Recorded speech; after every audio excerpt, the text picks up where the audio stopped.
Hello bachcho, let's read out the question first. In a closed circuit, the vector sum of total EMF is equals to the sum of the.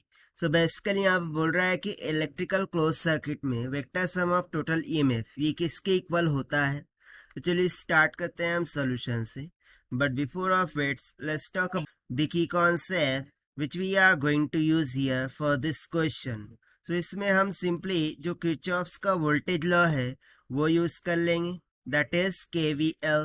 So according to Kirchhoff's voltage law, the sum of the voltage inside a closed loop is always is equals to 0 होता है।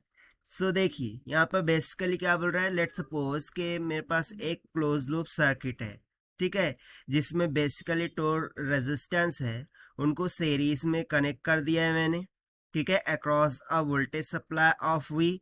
इसको हम मान लेते हैं resistance R1, इसको मान लेते हैं R2।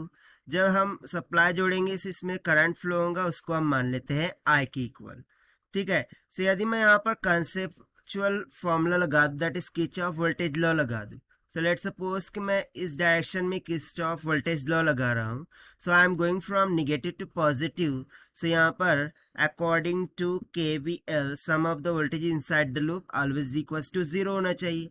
सो वो कितना आ जाएगा, प्लस V आ जाएंगे, देन माइनस टाइम्स ऑफ, क्योंकि मैं करंट की दिशा में जा रहा हूँ तो इसीलिए minus times of I into R1, ठीक है, voltage across the resistance R1 कितना हो जाएगा, I times of R1 minus of again voltage across the R2, वो कितना हो जाएगा, I times of R2, and this summation should be equals to 0।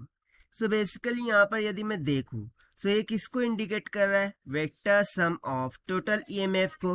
So let's suppose के this is nothing but the vector sum of total EMF.